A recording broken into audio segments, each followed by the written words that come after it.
విడ్డూరంగా ఉంది. ఆసరా కాదు, ఇది టోకరా. మహిళలకు మాంగళ్యాలు తెంచిన జగన్మోహన్ రెడ్డి. ఎందుకంటే వాళ్ళ సొంతం చిన్నమ్మ మాంగళ్యమే తెంచాడు. ఇచ్చింది గోరంతా, దోచేది కొండంత. గతంలో తెలుగుదేశం ప్రభుత్వం హయాంలో డాక్రాకు రుణమాఫీ అయితేనేమి, పసుపు కుంకం ద్వారా చంద్రన్న పాన్లో 1 కోటి మంది మహిళలకు ఒక్కొక్కరికి 20,000 రూపాయల చొప్పున ఇవ్వడం జరిగింది. అదే జగన్మోహన్ రెడ్డి 15,000 తగ్గించి దాదాపు 14 లక్షల మంది డాక్రా మహిళలకు కుదించారు. కాబట్టి ఈ రకంగా 35 లక్షల మందికి మొండి చేయి చూపించారు. మద్యం రేట్లు 300 పెంచాడు. నాణ్యత లేని మద్యం దాదాపు 2 లక్షల విలువ గల మద్యం బాటలు అమ్మాడు.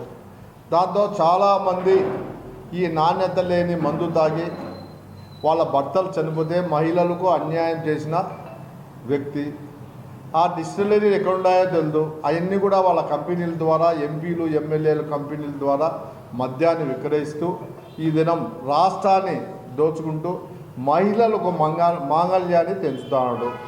అదేవిధంగా సొంతం పిన్నమ్మ తాలిబొట్టు కూడా తెంచిన వ్యక్తి భారతదేశంలోనే మొట్టమొదటి వ్యక్తి జగన్మోహన్ రెడ్డి. సొంతం చిన్నాన్న, వాళ్ళ నాన్నకు లక్ష్మణులాగా ఉన్న వ్యక్తి. ఆయన చంపించిన వాళ్లకు చేతులు కలిపి వాళ్ళ సొంతం చిన్నమ్మ తాళి తెంచాడు.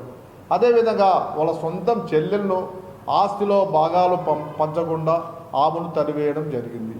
ఇంకొక చెల్లెలో సొంతం చిన్నాయన కూతురు, ఆమె మీద కేసు పెట్టి ఆమెను వాళ్ళ తండ్రి కోసం ఎవరు చంపారో వాళ్ళను బయటికి తీయాలని ఆమె ప్రయత్నం చేస్తా అంటే ఆ ప్రయత్నం మద్యం రేట్లు 300 పెంచాడు.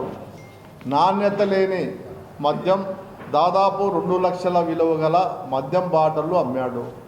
దాంతో చాలామంది ఈ నాణ్యత లేని మందు తాగి వాళ్ళ భర్తలు చనిపోతే మహిళలకు అన్యాయం చేసిన వ్యక్తి. ఆ డిస్టిలరీ ఎక్కడ ఉన్నాయో తెలియదు. అవన్నీ కూడా వాళ్ళ కంపెనీల ద్వారా, ఎంపీలు ఎమ్మెల్యేల కంపెనీల ద్వారా మద్యాన్ని విక్రయిస్తూ ఈ దినం రాష్ట్ర మరిన్ని వీడియోస్ కోసం ఛానల్ ని సబ్స్క్రైబ్ చేయండి. లేటెస్ట్ అప్డేట్స్ కోసం వాట్సాప్ ఛానల్ ని ఫాలో చేయండి. అండ్ లింక్ డిస్క్రిప్షన్ లో ఉంది.